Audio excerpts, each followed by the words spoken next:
What's going on, everybody? Welcome to the Awesemo.com NBA Strategy Show. It's Wednesday, the 20th of January, 2021. Did you know that this is the exact same thing backwards and won't happen for another 1,000 years? How about that? 1/20/21, run it backwards. Even if you did 2021 is the exact same number. Some crazy stuff. Anyway, I'm Dave Loughran on Twitter at Lafy_D, LOUGHY_D. And with me, first time this season doing the strategy show. Well, for me, not him. First time together. Alex Baker, #1 ranked DFS player. You know him as Awesemo on Twitter at Awesemo DFS. What's going on, brother? What's up, man? First NBA strategy show with you, and you've already blown all of our minds. Like, this is crazy. I'm like trying to put all the numbers together. It's like 1/20/21, like Xavier Tillman, lock. Like, what does this mean? Trying to Rain Man a DFS slate. Exactly, yeah. It's not as easy as you'd think. No, I don't think it's easy at all. We got a lot to talk about today. 10 games, and we're happy to have all of you guys with us. As always, hit that thumbs up if you're just walking in the door, or if you're watching this after we've gone live, after it's dropped on YouTube and in podcast form. You can listen to everything on our podcast platform. Subscribe to the channel as well. Greatly appreciated. We're at 48.7. We need 1,300 before we get to 50K. Got about 3 weeks to get there if we make the Super Bowl push, but really forget about all that. If you like the show, if you like the free content on the channel, maybe you'll even like us. And you think along the way we've helped you out and made you better players, or thought and looked at DFS differently, hit us with a subscribe, join the community, and always know when we're going live. We show up on the recommended feed more, the browse feature, all of that great stuff. And it helps us combat that pesky YouTube algorithm. So that's really the biggest thing here. You didn't play yesterday, which is probably the first time I've ever heard you say you haven't played a slate of DFS since I've known you. Yeah, it was crazy, man. Like, my fiance like had a friend that was having a birthday party, and we were going over at 6:30, and I was like, locks at 8. So I have it set up so I can update projections and stuff via my phone. So I was just kind of like keeping an eye on the news, like doing that, and drinking a bunch of beer and wine. So not too bad. Well, someone that plays a lot of sports like yourself, essentially every sport, and is creating projections and ownership for them every day, I would imagine at least once in a while you need to take a day off and just kind of reset, right? Spend some time with the fiance and get drunk. Exactly, yeah. Like, it was more about the timing than anything, but like it turns out maybe I missed a slate that wasn't that exciting. So you're telling me that Jokic kind of busted, and then he was still like the top play. Yep. Yeah. Brian in chat says Jamal Murray killed me. Yeah, Jamal had 17, and if you came in underweight or faded Jokic maybe in like a single or 3 max and saw that he had 56, you would have felt pretty decent about your prospects getting to all of those other mid-range or like low higher price players, but it didn't matter because everybody that you had to play in order to get Jokic ended up having a really solid game. But what's crazy too, Alex, is apparently Kevin Huerter is one of the best players in basketball right now. Did you see what he cost today on DraftKings? Well, I mean, it's 1/20/21, so like weird things are happening today. But yeah, what's his price? 9,500. Ooh. I mean, that reminds me of the day that PJ Tucker was like 6K. So, yeah. I mean, really contrarian play. It would be great tournament option. 9,500. He was 5,700 last game. Let me ask you something though, and then we're going to dive into this and go game by game. That has to just be an error in the pricing system, or whoever priced Kevin Huerter today, right? It has to be.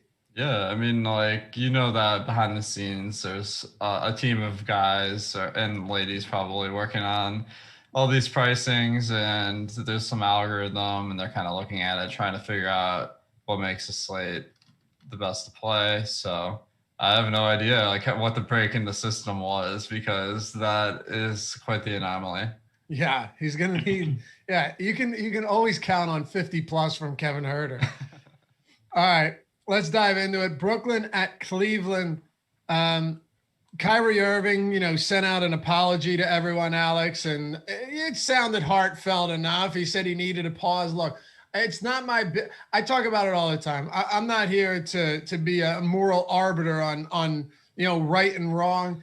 And once in a while I'll say some things, but I'm not going to get into Kyrie's personal life. What we do know is that he's back. He's off the injury report. And he's going to play. This will be the first time of the year, and of course, since the blockbuster trade last week, that James Harden, Kevin Durant, and Kyrie Irving will be playing alongside each other. The game right now has an over/under of 223.5. The Nets are 10-point road favorites against Cleveland.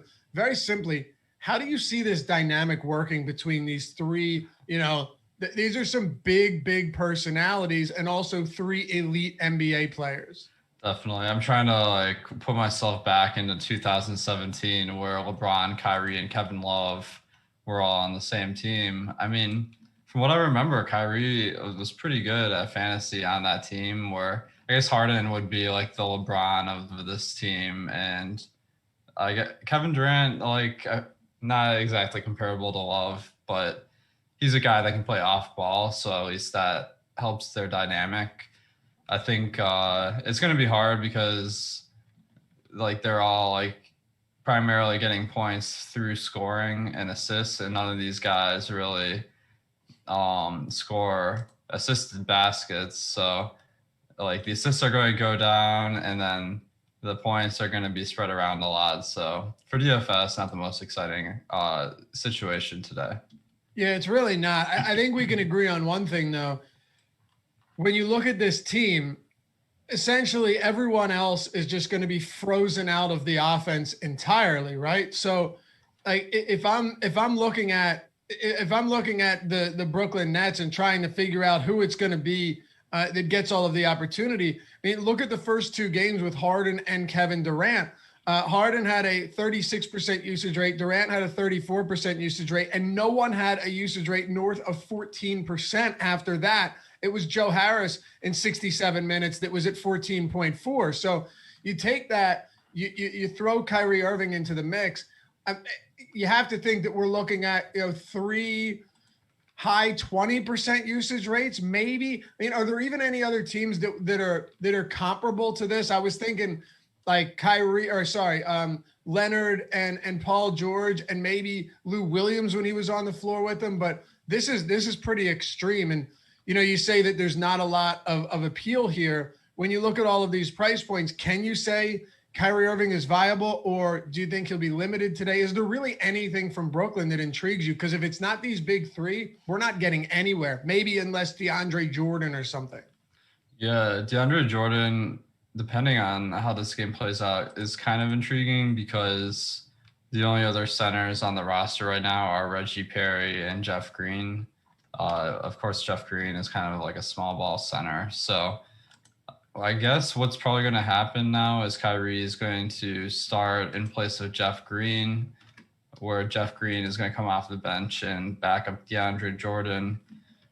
I think that'll negatively impact Jordan's minutes because the team seems to prefer Jeff Green as center for whatever reason, given that they're closing with him over DeAndre a lot of games. So just a stay away spot for me. Okay. Yeah, Jordan played 38 minutes last game against Milwaukee. It's tough to decide whether or not that was just a matchups thing or if DeAndre Jordan was actually getting more minutes for the long term, but it's hard to say. I'm with you. Brooklyn's a really tough team. I think there's some tournament appeal just because on any given night, one of these guys can rip off a monster game. But it's either take the wait and see approach here and see how this team functions as a trio with Harden, Irving, and Durant, or just, jump on one of them and hope that it pays off. But it's going to be really tough to try to decipher where the value is coming at each day in Brooklyn, especially with Harden and Durant still so expensive. This seems going to be. Yeah, go ahead. This seems going to be great for top shots, maybe less so for NBA DFS. Exactly. What about the Cleveland side? They again 10-point dogs. They have an implied total of 106.8. And we're still, they've been dealing with a lot of injuries lately. Colin Sexton coming into this one is questionable with the ankle. Darius Garland also has that Q tag with the shoulder injury. So their 2 starting front court players are questionable. And Kevin Porter is expected to be traded after that outburst throwing food in the locker room. Yeah, so they got some new faces in town. I think, was it Torian Prince that got his locker? Yeah. So that kind of showed like how far down in the pecking order Kevin Porter fell. This matchup between Andre Drummond and the Brooklyn Centers is a little intriguing. Maybe that will lead to DeAndre Jordan getting some more minutes, but the problem is Jared Allen being in Cleveland is a big upgrade from their other centers who were backing Drummond up. So I expect the minutes to come down for Drummond. And then we have Torian Prince coming into the rotation, kind of muddying the waters a little bit at the wing position, as well as Garland and Sexton potentially coming back for this game. Too many guys are jumping in here. It's making everyone look really overpriced. What about the front court with Jared Allen in the mix now? This will be his first game with the Cleveland Cavaliers, which introduces, and you talked about this. We talked about the new faces, the new arrivals. You have him in. You have Andre Drummond. You have Larry Nance. Kevin Love remains out, but I mean, like, is this a stay away spot entirely for you in the front court now too, including Andre Drummond, because his price is so high? It is, yeah, because Jared Allen and Andre can't play on the court together, really, since neither of them is a good three-point shooter. I know Andre Drummond tries these days, but the minutes are going to have to come down with that in mind. All right. You want to move on to the next one? Yep. Yeah, who would have thought that we talk about a game with Irving, Harden, and Durant against the Cavaliers? They're like, not much here for us. But that's what happens when you got 3 guys with massive usage playing alongside of each other for the first time. Next up, Dallas and Indiana. Let's talk about the Mavericks first. 109.75 implied total. They're 1-point favorites, so expected to be a really close game. This has a 218.5 total, which is pretty par for the course in 2020, 21. Luka Doncic coming off those 2 back-to-back games, really underwhelming performances. Really underwhelming performance in the second one. The monster game in a blowout loss in that first one, was on pace for 100 points. Had that game not devolved into an even bigger blowout, but 87.5 fantasy points for him 2 games ago. He's 10,700, Alex, which is the second highest priced player on the entire slate behind James Harden. What are your thoughts on Luka today on a 10-gamer? I think he's solid. I mean, the numbers really couldn't be better. His assist percentage is 50% on the year. I've never seen a number that high. So I'm looking to make sure this isn't some sort of error. But yeah, he's at 52% assist percentage on the year. Obviously, scoring at the highest rate on the team, and he's one of the leading rebounders. So he's really doing it all. Now, the Indiana team tonight is interesting because Miles Turner has this fractured hand. So I don't think he'll play, but there's been no announcement that he's out. But if Turner is out, I think that the pace of this game is going to be a little bit quicker with Domantas Sabonis at the 5 instead of Turner, who's more of a defensive player. So I think for Dallas, that's a little bit of a bump up. And then you got Porzingis coming off this injury. He's been playing pretty good minutes. He played that back-to-back, which was encouraging. So that's a good spot. And then Brunson joined the starting lineup last game. It's interesting because with the starting unit, you'd expect his fantasy score to not be that good, but he got pretty good minutes. So as a cheap option, he's in the mix. So let's stick with Porzingis for a second here. The one thing I really like about him is, as you mentioned, not only did he play both games in a back-to-back and played 32 plus minutes in both, but Alex, he actually lost 3 minutes in that second game due to a blowout, and 2 minutes in the first game due to a blowout. So when you're looking at his playing time, he was on pace for 35 minutes in both of those games on the first and second leg of back-to-backs, which to me is really important for a guy that's under $8,000 playing on a team who outside of Luka doesn't have any high usage guys. Of course, you have Tim Hardaway, but he's a spot up shooter that was making his bones without Porzingis on the floor this year. Now he's going to take more of a backseat role, but with a 30% usage rate and a 14% rebound rate, 6.5% block rate through his first 4 games, and the clear opportunity to play 35 plus minutes in a competitive spot, which this should be tonight. Porzingis at 7,900 does seem pretty interesting. Definitely, yeah, that's a good price for him. And 7,500 on FanDuel looks even better. So yeah, I think I do notice that the lineup the Pacers are rolling out today gets blocked about 25% more than average, which is another encouraging sign, especially on FanDuel. So I think Porzingis is a pretty solid play. 2% projected ownership on DraftKings right now is really, really low. And then over on FanDuel, we've got him projected around 10% at 7,500. I know it's a 10-game slate. It's a bit tough to get there, but I think Porzingis has a monster ceiling in any spot like this, particularly in a close game. What about the Pacers side of the ball? You mentioned Miles Turner is dealing with that injury, and he is, I believe, still questionable with the hand injury. Do you have anything that really stands out to you for the Pacers today with no Oladipo? The Turner injury is going to be huge for this, because if he's out, we saw Doug McDermott enter the starting lineup and play huge minutes, and he's just not really priced like he's playing that kind of minutes. So he would be one of the top plays of the day, as well as kind of solidifying the role of Justin Holiday, because those two, between who's hotter, might close the game normally. Now they both have a spot to do that. And Sabonis would get a little bit of a boost to rebounding. I mean, he's the guy that gets most of the defensive boards anyway, not Turner. So that might not make a huge difference, but he's a terrific fantasy player. So I think the Pacers will look pretty good if Turner's out.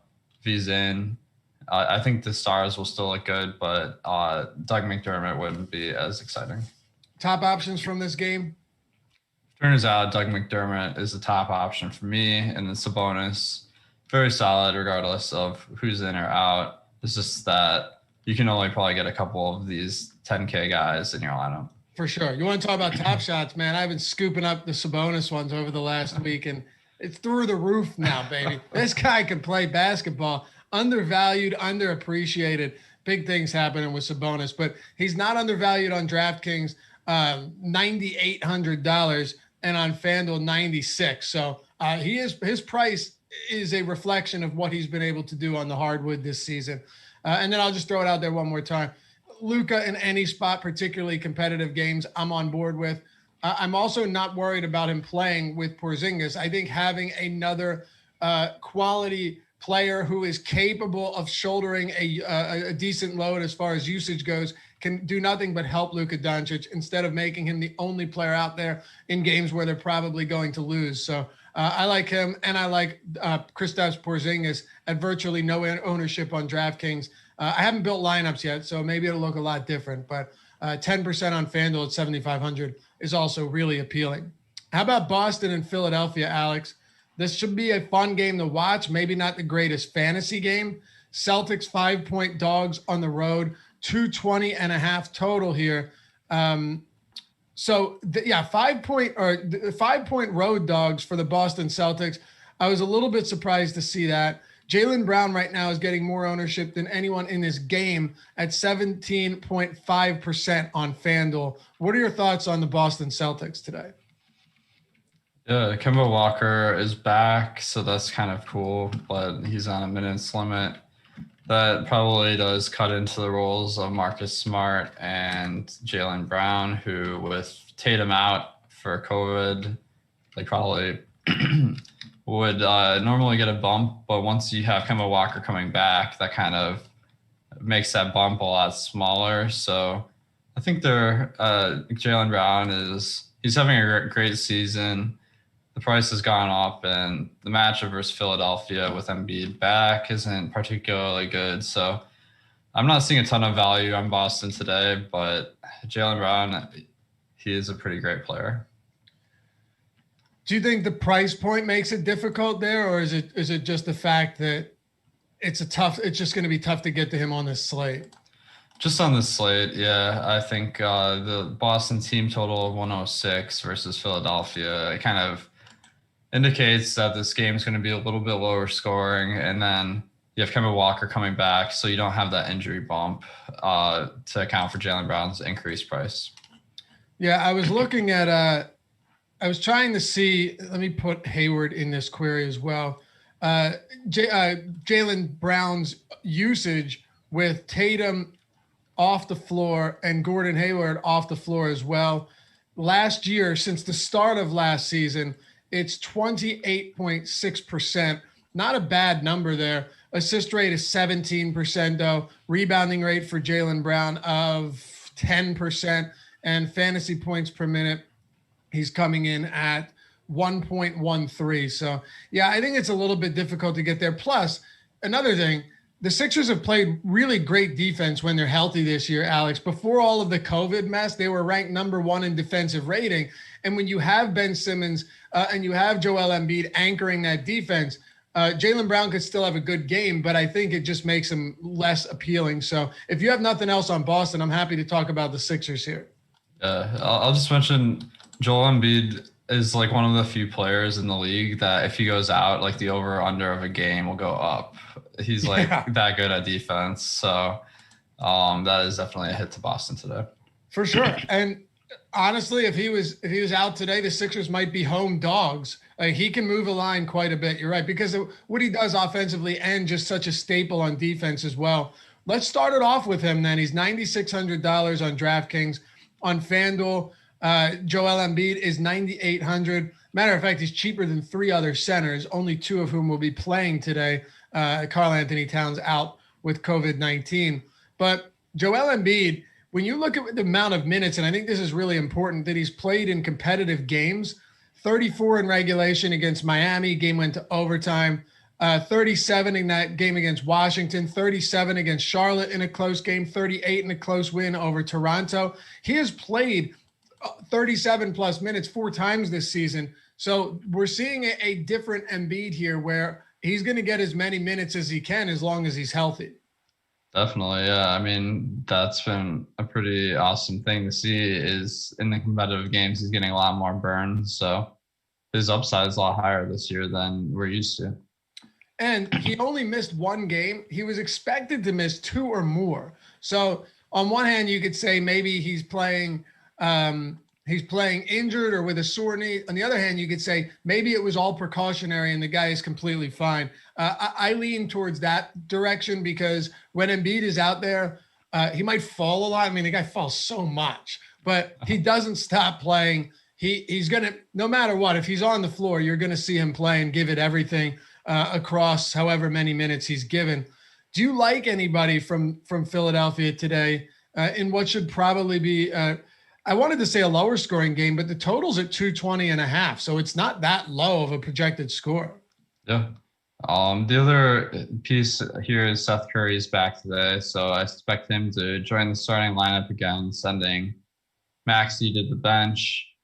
I think those minutes falling away from guys like Danny Green and Shake Milton makes them pretty much unplayable. So then you're left with Ben Simmons, Harris, and Embiid. Very solid options, but on a 10-game slate, they don't really stand out as guys you need to get. All right. So nothing here, really. Yeah, just no core plays, I'd say. Got it. Detroit and Atlanta. Let's go to this one here. Kevin Huerter, $9,500. If you're our boy Adam Kaufman, it's Kevin. Was it Huerter? What was it, Jordan? Huerter, Kevin Huerter. Yeah. Greg gave him a tough time for that, and then went on to call Nurkic Jusuf. So we all have our quirks, don't we? Anyway, I mess them up all the time. Not those names, but plenty of others. Detroit, 5-point dogs, another 220.5 total game against the Hawks. Let's start off with the road team and the Detroit Pistons, Alex. I just want to say one thing, and then I'll toss it over to you. Blake Griffin is a shell of his old self. And I went back and watched much of the last game. I went back and watched a lot of his opportunities, his touches from previous games. It seems like he's uninterested in playing basketball. He'd rather take spot up threes than back someone down to the basket like he's been so good at doing in the past. And at this point, I see the price point is beautiful. He's cheap against Atlanta, and I probably still end up getting the sum. But I would be lying to you if I said after what I've seen out of Blake that I was not legitimately concerned about what to expect from him going forward. And really, ownership is saying the same thing at only 2% on DraftKings, Alex, at $6,100 in what should be an up-tempo game against the Hawks. Your floor is yours. Yeah, Blake Griffin, he has an interesting role on this team where he's playing point forward. So he's like really facilitating the offense, but he doesn't really, from the game I watched, he's not really aggressively trying to take the ball to the basket like he used to. So he just hasn't been as good for fantasy. The better player on the team for fantasy has been Jeremy Grant. He got signed to the big contract in Detroit. His role on the team is just way bigger than anyone expected. The price has fallen just a tiny bit, and you got this matchup versus the Hawks. I mean, early in the season, we were seeing Hawks games like go for, it was like 150 to 140 and stuff like that. So it's definitely like a bump to whoever's playing them. So I see a little bit of value with Jeremy Grant. Isn't it crazy the way that this guy has elevated his game over the past like 1.5 seasons? It all started to come together in the postseason last year with Denver. And now you look at him and I never thought that he would be garnering, price points upwards of $8K. He was 8,200 last game. It's really insane, but it's warranted with the way that he's played, Alex. Yeah. I mean, it's interesting. He's always been a good player. Like I remember I'd never heard of Jeremy Grant, and then Sahil Sud took down all these tournaments with Jeremy Grant. When he was still on the Sixers, right? Yeah, it was like, I didn't even know this guy was going to be in the rotation. I'm like, who the F is this? And that left a big imprint on my mind where it's like, this guy, he can ball, but his role on teams has never been like the lead offensive player like it is now. So I'm not surprised he's having pretty good stats this year. I don't know how much it's helping the Pistons win, though. Yeah, it's a great point. Was he still Max Dullery at the time? Yeah, definitely. Right? Yeah, that's going back a while. But yeah, Jeremy Grant, 26% usage rate. The thing with Jeremy Grant is you're not going to get a ton of assists, but I'll tell you this much. One thing he's very good at, he is a good shot blocker for not being a big, for not being a center. He started off playing it at the 3, but he can play either the 3 or the 4, and he can grab blocks at a pretty high clip, which is something that's encouraging. He's also been getting a lot more potential assists in recent games, which I don't know if that's sustainable. And I don't know how much of that has to do with Derrick Rose sitting. What did Derrick Rose miss, 1 game or 2? I don't remember. Maybe he didn't miss. What's up? He missed a few. Missed a few, yeah. So maybe there's something to that. I don't know. But Atlanta plays at a top 8 pace. Detroit plays at the 23rd or the 6th slowest pace in the league. It's definitely a pace up spot for them. Anything else for Detroit? Nothing else that I'm seeing a lot of value. I'm a little bit intrigued by Josh Jackson, but the minutes haven't been there in the past few games. Okay. And then, ownership right now. Grant's actually getting a decent amount of ownership. He's only $200 less than Porzingis, but he's getting like 13% more projected ownership on DraftKings. That's definitely something to keep in mind if you're looking for places to potentially be different. Albeit a 10-game slate, you don't need to do a ton. Talk to me about the Atlanta Hawks, and let's start with Trae Young, because Trae Young, man, he's probable. He's going to play. I just read a long article, a really well-written article that explained his struggles this season. And, if you look at some of his fantasy points, you're like, oh, he's been okay. Well, his three-point shooting has been dismal, 27% three-point shooting. And apparently John Collins and other players were frustrated that he's getting shots up at the beginning of the shot clock, not letting it wind down. They were down by one possession the other day, and he brings it past half court and just jacks up a three before any of his players even got past half court. So not only did he miss on a terrible, ill-advised shot with a hand in his face, but there was nobody there to rebound the ball in the event that he missed. And apparently there's some frustration. I don't know how serious it is. Maybe that's why Kevin Huerter is $9,500 because he's the new alpha on this team. But I think Trae Young being cheaper than Kevin Huerter today against the Detroit Pistons is very much worth discussing, even though he has struggled early on. Yeah, it sounds like Trae Young is trying to be the next Mr. Big Shot, but he doesn't have the game to back it up right now. Detroit is a little bit of a down-paced team, so this really shouldn't give a huge bump to Atlanta. Trae Young's like a great player, but he doesn't really rebound, which makes him on a tier below a lot of the other top guys. So it's really that's making me not love him. I think he's like a solid play, but he's getting a ton of assists and points, but the rebounds kind of keep him from reaching that upper echelon. Okay. Is there anything that really stands out to you today for Atlanta? If you go across the board, you have Capella, John Collins, all solid but unspectacular players.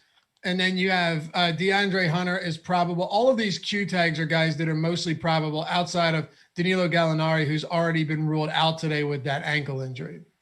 Yeah, I agree with you. That it looks pretty much like meh, I guess, because there's no real news here or matchup to really shake things up.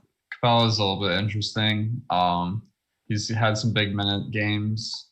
I don't really think that the Pistons would be a team that they need him out there like as much as they've run him out there against some teams like Philly. So just average options there. Okay. Yeah, Cam Reddish has seen his price point come down. Like I think he's fine as a tournament dart throw if you think this game stays competitive and potentially shoots out. But all in all, it's not one that I'm hugely interested in. I did want to ask you one more question before we move on, though. We have Mason Plumlee getting a double-digit ownership today, and while he has done nothing in the form of actually scoring points this season, he has been a spectacular rebounder with a 25% defensive rebound rate, 18% total rebound rate, only 14% usage, but a near 20% assist rate as well. Does Mason Plumlee not jump off the page to you, but does he make sense to you at 5,200? Yeah, I think he's a solid option. It looks like the last game he played 35 minutes.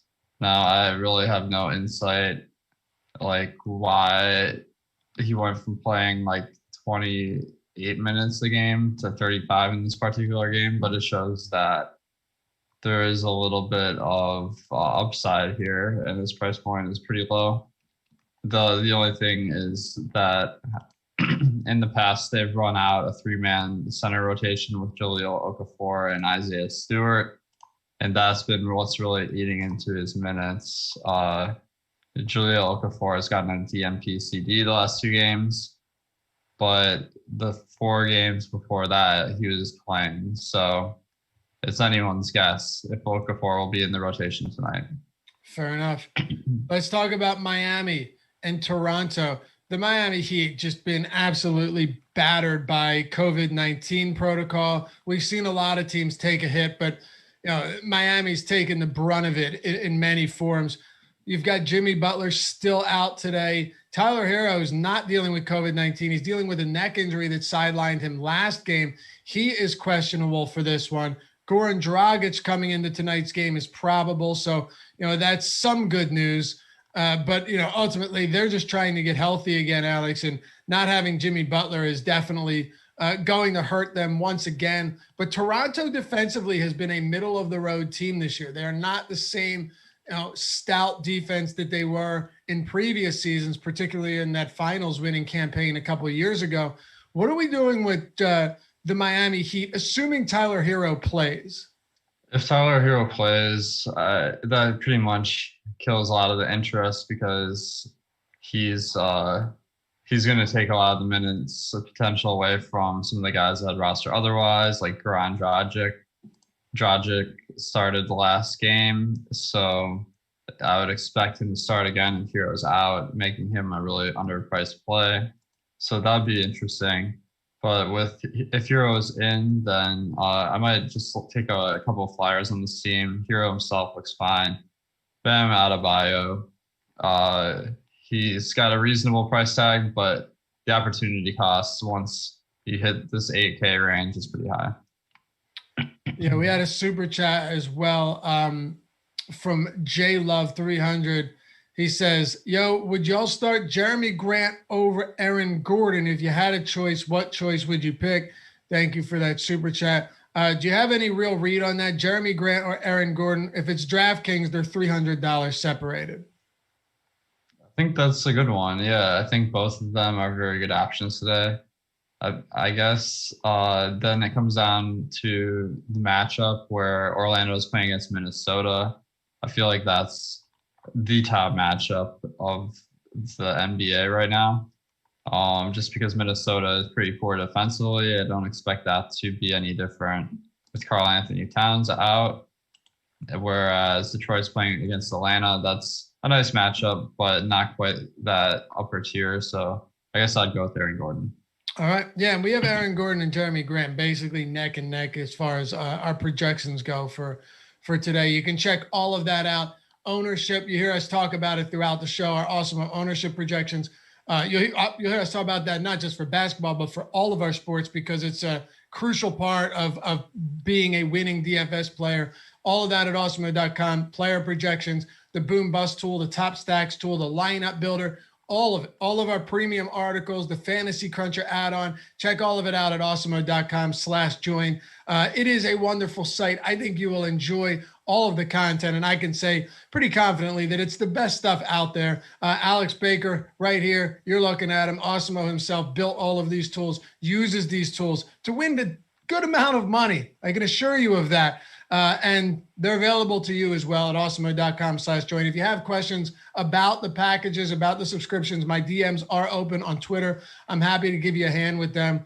But ultimately, if you wanted to do just an express pass for $3.95 a week, or if you wanted to do an all access weekly or monthly where you're not just getting basketball, but football, baseball, hockey, MMA, NASCAR, PGA, all of that, we got you covered. If they have contests on these sites, we've got content for it. I'm talking tennis too. I mean, you name it, we've got you covered. Some of the best analysts, some of the best writers out there, and of course, the best man for the job creating and building all of the tools that we have. So whether it's weekly, annually, express weekly, you name it, we've got it for somebody, no matter what style of player you are. If you're new, if you're a veteran, if you're professional, if you're a hobbyist, check it out, awesemo.com/join. And be sure, if you're a UFC guy or girl, use the promo code Connor, CONOR, when signing up if you wanted to get the MMA Awesemo Plus package for only $2.57 for the entire week. CONOR will get you our MMA package, Awesemo Plus, everything for UFC, MMA for $2.57. All right, man. Do you have anything else you want to hit on for Miami? No, I don't think it's that great a spot. What about Toronto on the other side of this game? I think I forgot to mention the totals. Toronto is I lost it. Here we go. Toronto's a 4-point favorite, 222 total. Yeah, I think Toronto, the prices look very appealing with Siakam at 8K on both sides.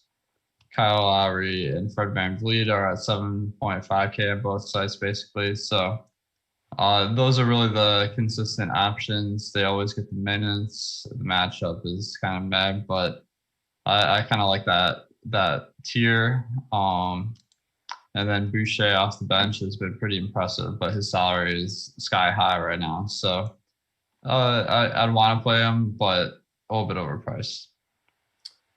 All right. So would you say you have any priorities from this game? I think the three guys I mentioned, Lowry, VanVleet, Siakam, are all like solid 4 plays today. Just they get elite minutes and the per minute production is solid. So I'm not sure why they're priced down a little bit. So I think they're very good plays.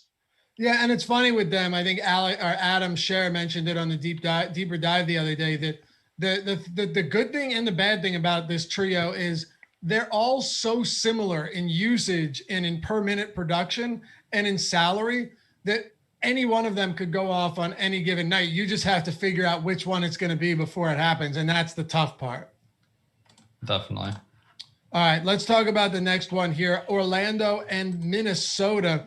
We just had that super chat a minute ago that referenced Aaron Gordon. His price has certainly come up since the season began. You've got the Minnesota Timberwolves as 3.5-point dogs at home, 107.5-point total for them. But we'll start it with Orlando, 111 implied total, 3.5-point favorites, and a 218.5 overall total for this game. What are we doing with the Orlando Magic today with Michael Carter Williams sidelined? Big news. Well, I think they look very good. I mean, Evan Fournier being questionable is the only thing we got left to determine here. I'm just assuming he's out until we hear otherwise. Because apparently he's not expected to play. Yeah. Oh, he isn't. Okay. Thanks for the update there. It said he went through non-contact practice, but isn't expected to play Wednesday. Sweet. So that that leaves Aaron Gordon and Vujovic as really the only two stars left on this team, with Markelle Fultz already being out for the year. So Vujovic in particular looks like an amazing play. I mean, this is a great rebounding matchup versus Minnesota with no Towns, because they're running Naz Reid out there at center. He's a very undersized center, so that just opens up the potential for more defensive and offensive boards for Orlando. And Vucevic's price point is very reasonable at 8,600 on DraftKings. 9,900 on FanDuel is a little bit closer to where I think he should be. So he's one of my favorite players on DraftKings. Aaron Gordon also looks very solid, especially on FanDuel. But ever since the minutes restrictions come off, he's been seeing 36 minutes on a good night. And that makes him very appealing because he's a high usage, good assist and rebounder guy. So good option. Do you think Nikola Vucevic's price is reasonable, north of, more expensive than Joelle Embiid on FanDuel and on DraftKings at $8,600, where that seems like a massive disparity, right? $8,600 on DraftKings, and then on FanDuel he's $9,900. Yeah, that's wild. I think our old friend Eddie Fear would love to point out this difference in his cardinal rankings of each position. So yeah, I think Nikola Vujovic on DraftKings looks like one of the best plays on the slate, where FanDuel is just another guy. Yeah. I was looking at rebound chances this season, just seeing where Vooch ranked. And, of course, he's top 10 again, 18.7. He's definitely one of the most underappreciated big men in the league, because for a long time now, he has been a spectacular scorer. 27% usage rate, which if this holds would be his highest usage rate. It would be tied for the usage rate he had in 2015, which was the highest of his career. 21% assist rate, which is right around his career high from 2018, and an 18% total rebounding rate. You're getting pretty much everything from Vooch this year. Not the greatest shot blocker, not going to get a ton of steals, but you're getting huge double-doubles from him on a nightly basis. And now you've got him against Minnesota. I think 8,600, man, that is really, really enticing in this spot against the Minnesota Timberwolves. I would say sign me up for this one, especially given that the Timberwolves playing at the sixth fastest pace in the league this year, almost 103 possessions per 48. Talk to me about Minnesota, Alex. Minnesota, so with Towns out, we saw Naz Reid enter the starting lineup. Actually, now that I'm thinking about this more, maybe we see Naz Reid come off the bench in this game where Ed Davis starts, given the matchup. So I'm not going to really count on playing Naz Reid until we get that news. Jared Vanderbilt started at power forward, and he was a lot lower priced the last game, so he was one of the top options in that game. Now that the price has gone up, I'm not as intrigued, but talent is there. And then the prices on Russell and Beasley have really gone up a lot, so that makes it a little bit harder to get to them, despite the fact that Towns is out.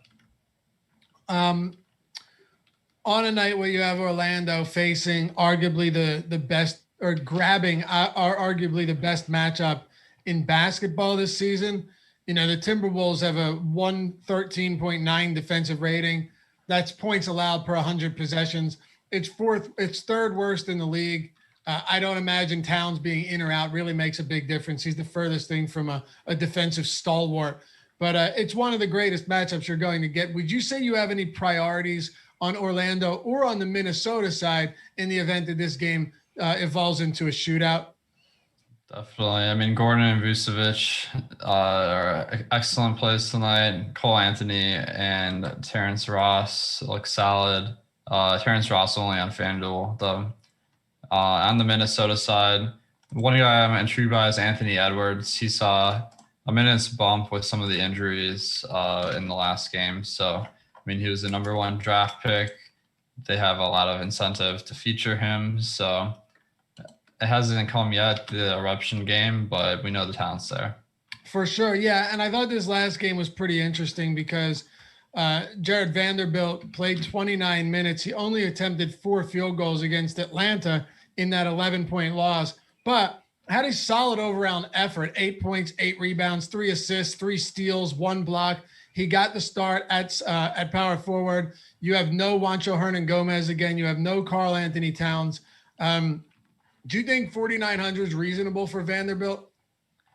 I think it's reasonable, but he's not a great offensive player. His usage is quite low at 13%, where the rebounding is there. But if Ed Davis does start today, that would be a hit to him because basically with Naz Reid on the court, Jared Vanderbilt is probably going to be the number 1 rebounder. But with Ed Davis, I'm not as sure. So I'm just kind of like, 4,900, that's like a starter price tag, and he's just a starter who's probably going to play like high 20s a minute, so it's not that exciting. All right. Yeah, I don't hate him. He's a 1.12 fantasy point per minute guy for his career. This year he's 1.12 this season. For his career, he's a +1 per minute guy. So I think he's done a decent job of making up for the lack of usage with his ability to gather peripherals, but I would have liked that a lot more if his minutes were coming at the 5 and not most of them at the 4. I don't think he's a bad play, but I would have liked to seen him closer to the basket to make it a little bit more palatable for that price point. Do you want to move on? Yep. Yeah. All right. Phoenix against the Houston Rockets, who will be once again without John Wall, and James Harden is on the East Coast playing for the Brooklyn Nets alongside Durant and Irving today. The Suns are 5.5-point favorites. They have a 112.5 implied total, 219.5 over under in this game.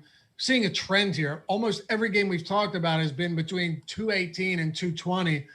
The Phoenix Suns, though, in what I think many of us would look towards as a pretty appealing matchup against a Houston team that defensively is going to have some struggles. Do you like anything in this Phoenix backcourt tonight?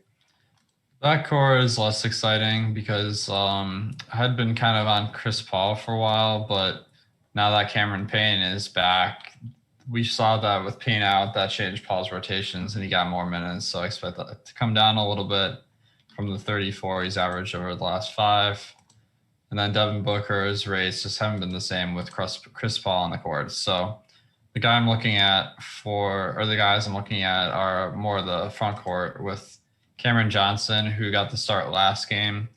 Didn't play like huge minutes, but they did say he's going to start today again. So he's really cheap on DraftKings at 3,900. So he looks like an appealing option where as a starter, he has the potential to play like 30 minutes if he's having a good night, where off the bench probably wouldn't be able to reach that. So nice value play. And then Aiden seems a little bit underpriced as well at 7K on both sides. All right. So on the Houston side, I do have I think we have a decent amount to talk about here because Christian Wood has been on another level this season. He's playing unbelievable basketball. But it is worth mentioning that last game, He played 31 minutes, and it's possible that we begin to see his playing time come down a little bit here if DeMarcus Cousins continues to get more minutes off of the bench. Cousins last game played 16 minutes to Christian Wood's 31. I'm trying to see if there was anyone else that got any center minutes, because that doesn't exactly equal 48. It's close enough though.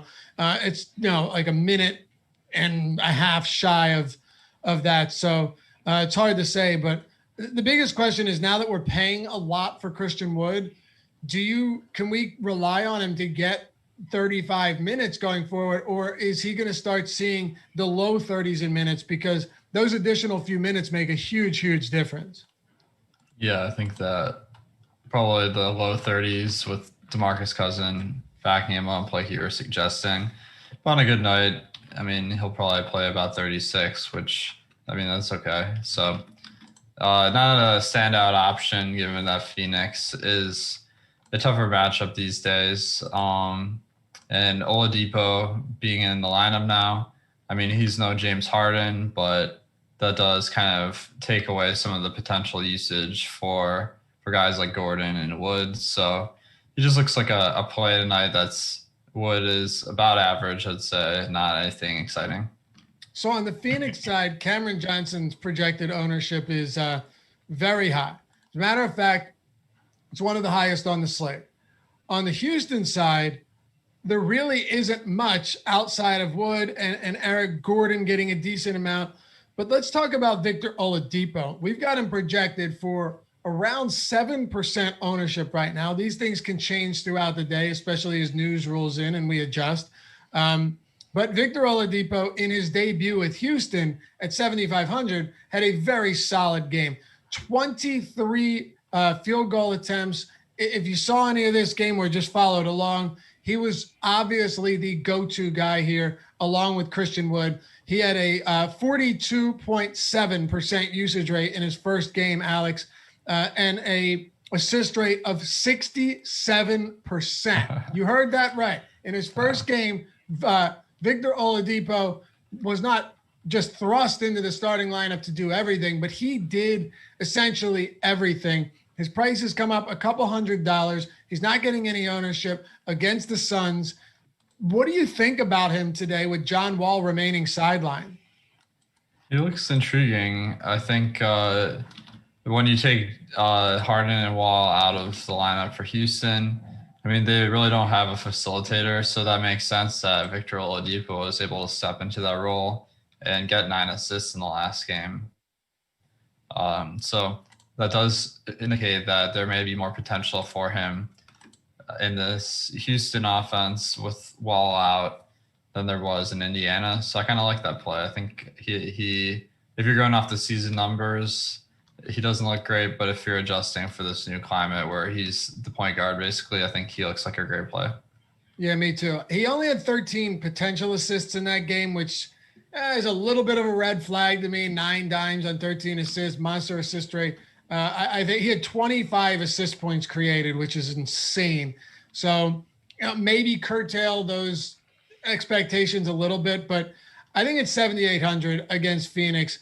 You can count me in here. And the Phoenix Suns defensively have been middle of the road team, 13 in defensive rating. They are, however, playing at a crawling pace this season. You know, Phoenix was playing at the 3rd slowest pace in the entire league. I believe it. Yeah. They've been a little bit slower for the last couple seasons, so not an exciting matchup. That does kind of reduce the appeal for Oladipo a little bit. Yeah, I would agree. And hey, we're learning things as we go here on the show.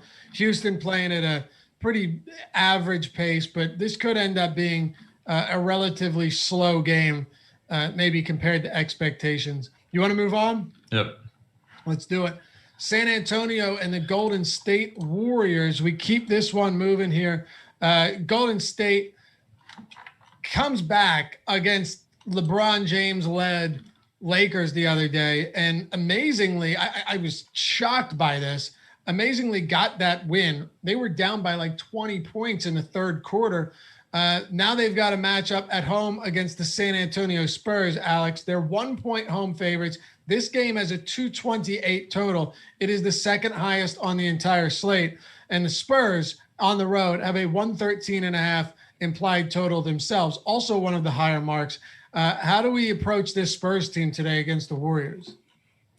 So I think the Spurs, pretty good matchup versus the Warriors. So that's a nice bump.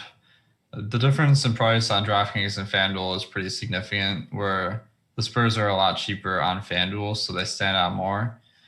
Particularly, LaMarcus Aldridge is very cheap on both sites. So at 6K, he looks like a pretty good option.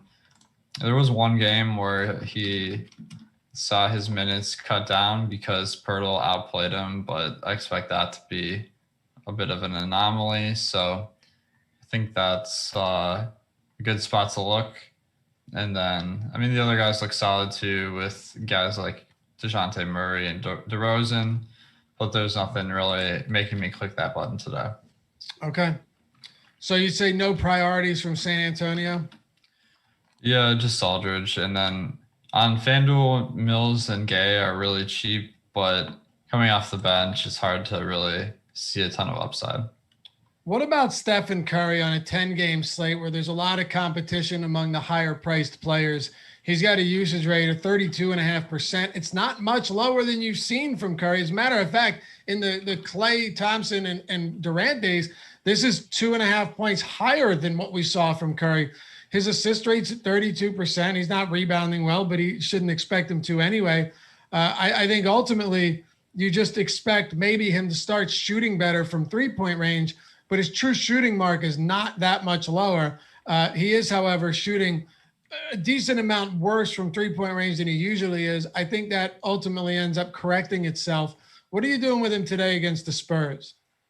I think he's solid, but not amazing because, I mean, he's a great scorer and assist guy, but the rebounding isn't quite there. So comparing him to a guy like Luka Doncic, who's 800 more on or 1,000 more on DraftKings, I would definitely lean a lot more to Doncic. So there's a lot of great players in this 9 to 10K range, but it's a little bit harder for me to get to them with some of the standouts on the slate. What about getting to someone else on Golden State? Anyone else here that pops off the page? James Wiseman's a little bit intriguing. He played 26 minutes in a couple of consecutive games, one of which Eric Pascal was out, but one he wasn't. So last game he got in foul trouble. He was on pace to play about 22 minutes, but he played about like 19 or something. So that was really disappointing, but I think there's potential. If he's having a good game, he'll see the minutes and he's cheap. All right, we got 2 to go here. Before we do, though, this show is sponsored by No House Advantage. It's the best way to do peer-to-peer prop betting out there. And the greatest part about all of this is we have projections for it free on the site. Oh, isn't that beautiful? Yes, they are free projections for No House Advantage that you can use to compare against the props that they have over there and beat the competition. The best part is they're static. Those props come out early in the day, maybe for basketball, early in the week for football. You might see them change. You will see them change on sports books. You'll see them change everywhere except for No House Advantage. So you're going to find legitimately stale lines, stale props that you can jump in on and make a huge difference when it comes to being able to pull off wins here. And the best part, $20 deposit bonus when you deposit and use the promo code Awesemo, AWESEMO. Also, to refer a friend, get a friend to sign up. You get another $5 just for doing that. But it is a very unique way of playing. It's not DFS, it's prop betting, but you're using the same knowledge that you take for DFS that you use to build lineups and research players and make sense of any given slate. You're using that exact same thing for No House Advantage. So, Alex, it has been nice to be able to have the player projections totally free and use them as a way to compare them against the props over at No House Advantage. And I think a lot of people that sub to Awesemo or watch this show have had a lot of success doing exactly that. Definitely. Yeah. I mean, Prop betting's a lot of fun in general, and then you take it and put it into a DFS tournament style, like No House Advantage, and that's pretty appealing. And there's a huge edge here because the props really aren't quite as sharp because they're set a long time before like a lot of the information's come out, like a DFS salary. So you can really get an advantage by picking the right ones and game the system. Absolutely. It's all exclusively peer-to-peer fantasy sports platform. So I guess you would consider it fantasy sports, but it's a prop betting version of fantasy sports. You're not building lineups with salaried players. You can join totally free today. Just download the app, No House Advantage. And when you deposit, remember, when you sign up, use that promo code Awesemo to get up to $20 injected into your account. Another $5 when you refer a friend. It's No House Advantage, sponsor of the NBA Strategy Show. All right, man, let's do it. 2 more to go. Sacramento and the LA Clippers. We're going with the Clippers or with the Sacramento Kings first at the Staples Center. 110.5 implied total, but they're still 10-point dogs here. This game has the highest over-under on the entire slate, Alex, at 231. Yeah, I mean, I think it's because Sacramento stinks at defense and the Clippers are really good at offense. Yeah. So, I mean, then it comes down to the price points, and it's kind of disappointing a little bit because, like, I mean, with George and Leonard in the lineup, neither one is really a fantastic fantasy option, and they're priced very high. So they just look like guys you can play, but nothing terribly exciting today unless we get some injury news. All right. And yeah, guys, for anyone that's new to the channel, we go game by game. I did not know that I was on the show. Normally, I would have a run sheet and I would throw the games up there with the totals and the spreads. So if you blame it on anyone, blame it on myself. I didn't think I was doing the strategy show until after football ended, but here we are. We're going to make it work. I'm going to try and add timestamps afterwards, but if you're asking questions about guys like Tillman and about Rodney Hood, we're getting there. We're going game by game. And I can assure you, we're always going to go from the earliest game to the late game so you can at least know where to look. And all of our shows available in podcast form on all of on the Awesemo podcast platform. Just search Awesemo, AWESEMO, whether it's Apple Podcast, whether it's Spotify, whichever platform you prefer, we got you covered. So after these go live, after they upload to YouTube, they're going straight on to all of the podcast platforms as well. So if you don't want to have your phone open, maybe you don't have YouTube Premium, maybe it's sitting in your pocket, go over there, check it out. You can listen to it while you're, cleaning the house, working on your car, whatever you want, whether you're at work, who knows? Check it out. And hey, leave us a review and a 5-star rating if you do appreciate it. It helps us out, and that's how we climb the ranks. And of course, like and subscribe to YouTube as well. That's a lot. Sorry, guys. We're still moving here. LA Clippers, what are we doing with them, Alex?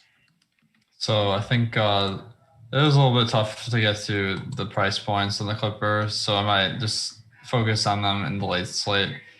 The one injury note here, Ibaka missed last game, but he is back. Will is questionable. If he was out, maybe Beverly would be a play, but more likely we just see Reggie or Terrence Mann get those minutes off the bench. Okay. Yeah. As far as defensive rating goes, the Kings are allowing, you ready for this? 120.5 points per 100 possessions. The next worst team is the Washington Wizards, 29, with 114.4 points per 100. So, I mean, the Kings have been absolutely dismal on defense, which leads me to this next question before we close this one out. Do you have any priority options for the Clippers or the Kings today?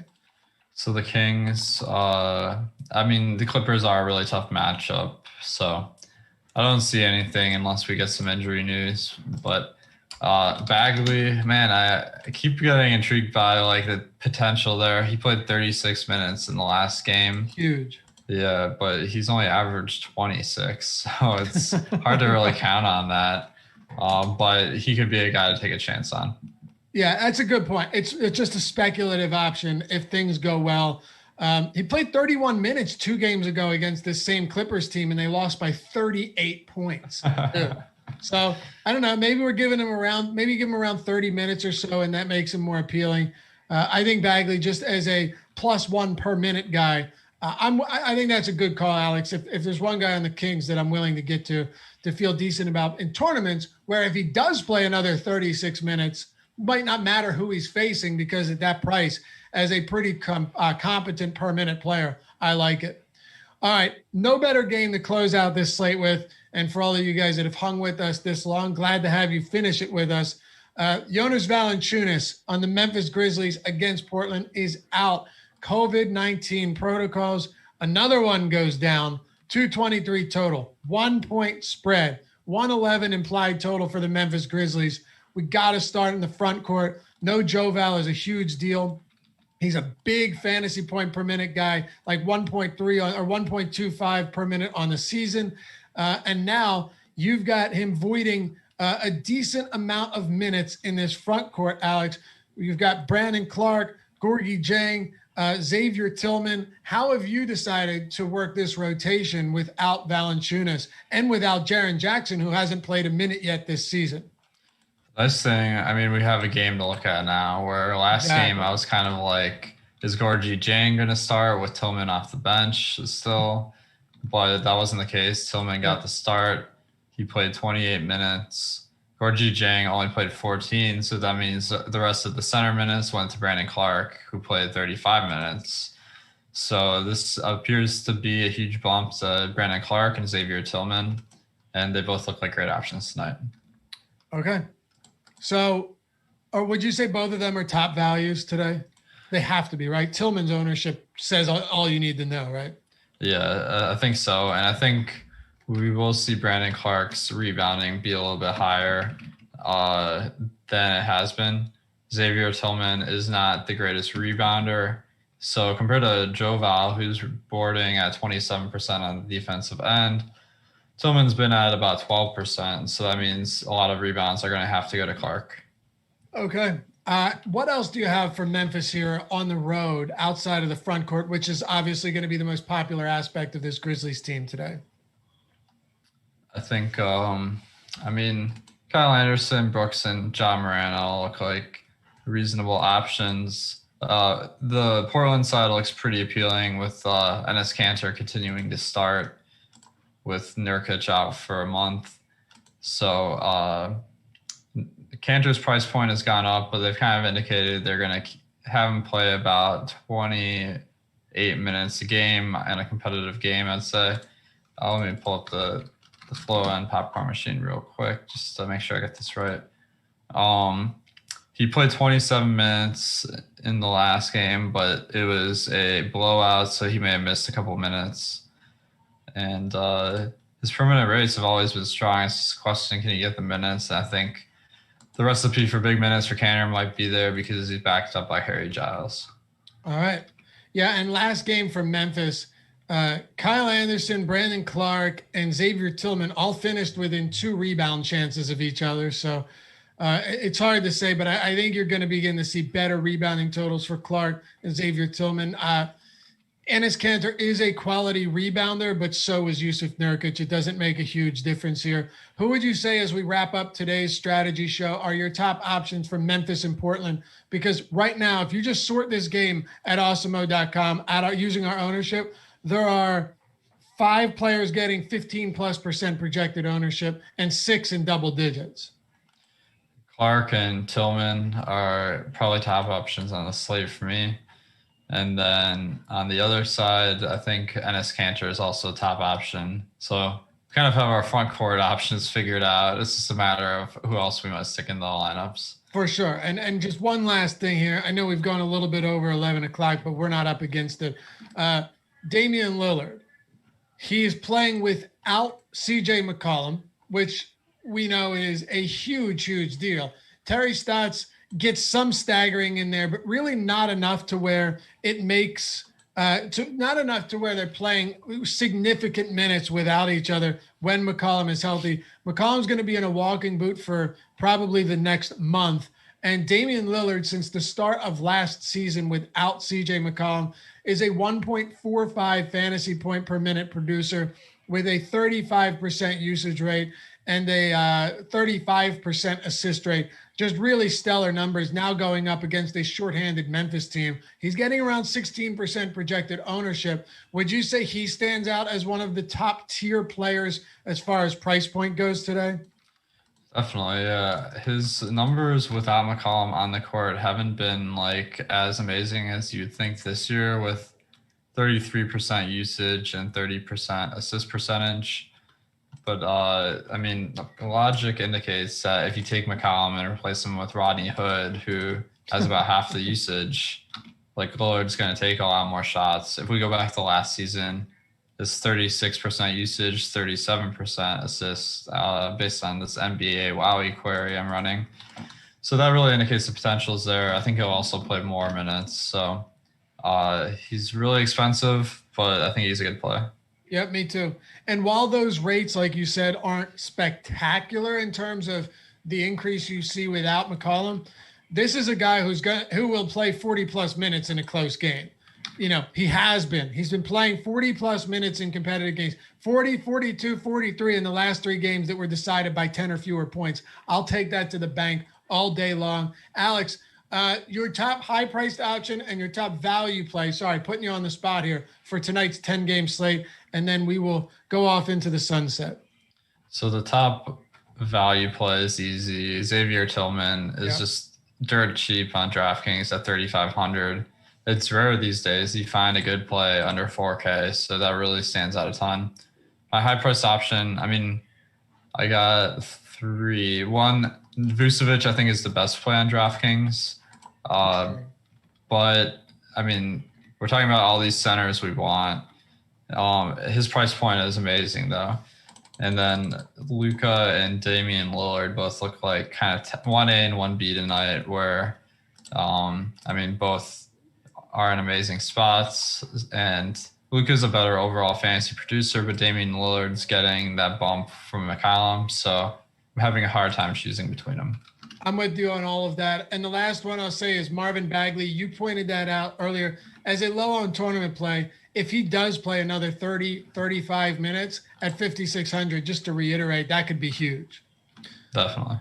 All right, man, that'll do it for us. It's been a fun first show together this year. We did this a lot last season. I'm sure we'll be doing more of it as the season goes on. Appreciate all you guys for hanging out. As always, remember, hit that thumbs up, subscribe, help us get to 50K, and check out everything we have at awesemo.com/join if you haven't checked it out yet. We'll see you back here soon. And remember, stick around throughout the rest of the day. A ton of content coming up, as it always is, at awesemo.com on the YouTube channel.